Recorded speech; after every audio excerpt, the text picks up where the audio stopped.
You have seen a car in a film where the wheels appear to spin backwards. The wheel is going forwards. The camera is taking 24 pictures a second, also known as the frame rate, or frame per second. And between one frame and the next spoke, the next spoke has moved almost all the way around to where the next spoke was. So basically, your brain picks the simplest explanation available, which is that it slightly moved backwards instead. The wheel is not lying, the camera is not broken, the sampling rate is just too low for that what it is actually trying to capture. And the result is not noise, it's actually a confident and coherent and completely wrong answer. That is known as aliasing, and it is the first thing to understand about any recording you will make of any brain. Because your amplifier is doing exactly what the camera is doing in case of recording. So the amplifier is our camera when it comes to brain signal recordings. So, sampling rate is how many times a second you have measured. Our toy signal generator, which you know it from previous sessions, runs at like 500. So there is a measurement every 2 milliseconds. That's the old logic. And there is one rule governing all of it. You can only recover frequencies below half your sampling rate. That's a name that actually has a name. It's called the Nyquist frequency. At 500 hertz, you can see up to 200 and 250 frame rate, frequency. So basically anything above that does not simply disappear. It folds back down and reappears disguised as a lower frequency. And once that has happened, there is no filter, no algorithm, and no amount of cleverness that actually will separate it once again. Okay. The practical version is sample faster than you think you need. This is based on experience. I'm literally saying this. Record sample faster than you think you need, and make sure your hardware filters above a Nyquist before it digitizes. Real amplifiers have that filter built in for exactly this specific reason. Okay, now that we have generated our sample signal, let's come to burying the signal. Now let's make life probably difficult in 3 ways. Real recordings actually get difficult. First, plain noise. Everything from thermal noise in the electrodes to participants' own muscles, as there's muscles covering our skull. And second one is drift, a slow wander, under a hertz from the electrode's chemistry changing against the skin over minutes, actually. Real and always there. That's what's actually happening. That's the biology. And third one is mains hum. 50 hertz in most of the world and 60 in some, 60 in America, I guess. That is the electrical wiring in your building, radiating into the amplifier. And it is this single most reliable contaminant in electrophysiology. You can just easily pick it up and remove it. That's the happy part, actually. Now let's noise it up. Okay, here we add some noise in random noise, 50 hertz as mains, and a slow 0.3 hertz drift to the noise. So basically, we're messing it up. We're making the example brainwave that we're generating to make it actually look much more real to what's actually happening when you're recording. Okay, let's plot it too so you can actually observe. Our 10 Hz oscillation is still there. It's not changed, but you can actually observe that in previous sessions, specifically one session before this and even a couple of sessions before that, you've seen the signal it's a sine signal, much more clean to observe, but now it's messy. Now it's actually more close to what's happening in real life. So mathematically, it is exactly as strong as it was before. So the strength of the signal has not changed. Look at it. You cannot see it at all, like what we've seen before. That is not an exaggeration for teaching. That's what actually a raw trace looks like. Okay. Now, now that this happens, what we're going to do is to design a filter to take out what's meant to be studied. We want to keep a band around like 10 Hertz and discard the rest. There's a reason to it. Like that is the bandpass filter, and beautifully in Python we have scipy. Scipy does it in 2 steps, 2 single steps. Look at that code. Okay, these prints are just printing the results. In this part we just from scipy.signal, which is the class, which is the library, we import butter and filtfilt. 2 steps to apply the filtering. Okay. Butter designs the filter, and name is like Butterworth after the engineer, not the dairy product. This is a very cool name actually. And you tell it the band you want to keep in Hertz, and you tell it your sampling rate, which comes with the device you have, okay, or the availability of the device. So it can actually do the conversion itself. And converting to normalized frequency is a classic source of silent errors, because it goes wrong no matter how much you actually try to be aware of it. So scipy, let's scipy do it, and then filtfilt applies it. So we use butter, then we give the frequency, the band pass we want. The B type or byte type is actually like the type of the filter we want to give it. Like we define it as a bandpass because we want to do bandpass filtering. This gives it a name, just like sampling rate that we have actually generated before that. So that's it. Now, and filtfilt applies it.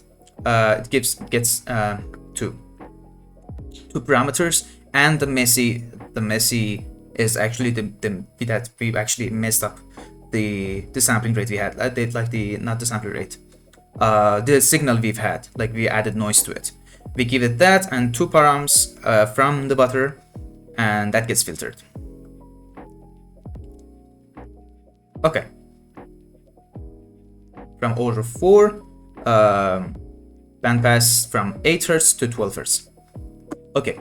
Now, why filtfilt and not iFilter? Because there is another tool in scipy called like iFilter or iFilter. Let me see. Yes, it's not IR filter, not this. It's infra.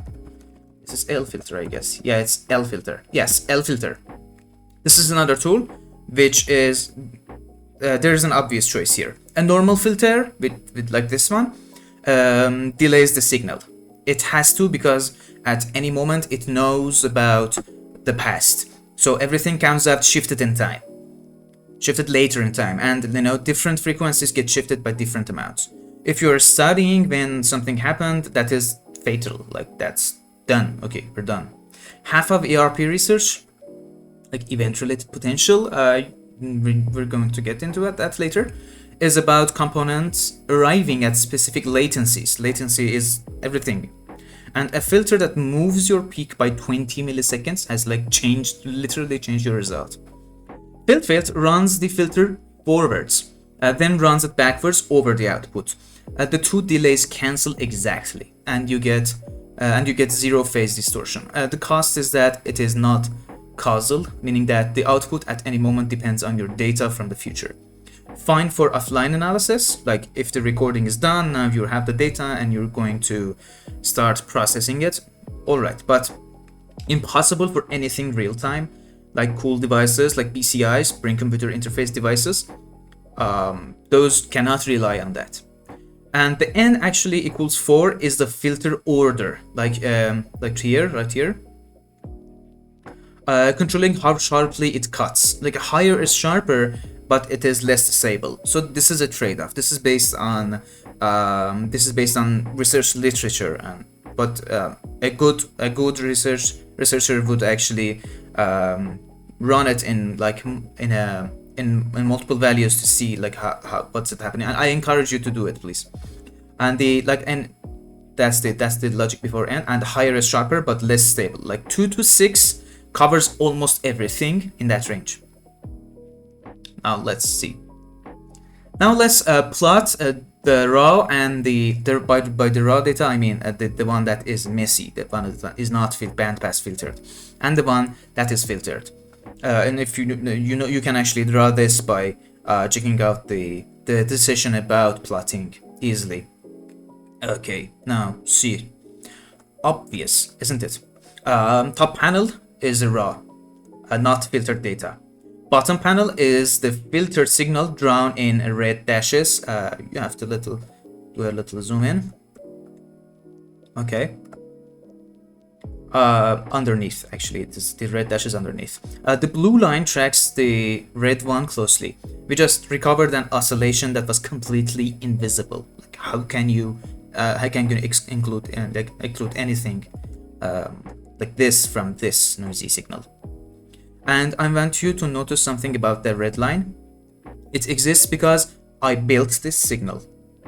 I know what was in it actually, like previously, and as we discussed, if you're going to learn something, you have to know the right answer to it in order to know the methodology that you're applying actually is working or not. But when it comes to real data, you can use the same methodology. So it exists. That's basically called null modeling in statistics. You compare your methodology against like real and null data and try to understand that, if the methodology works or not, then you can actually go and apply it on real life data.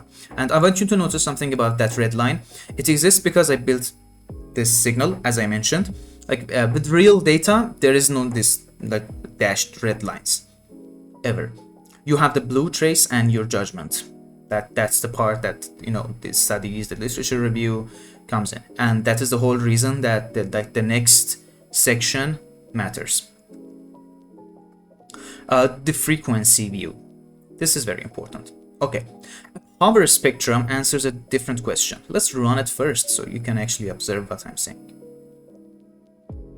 Okay, a power spectrum answers a different question, not what happened when, but how much, not what happened then, but how much of each frequency is in here.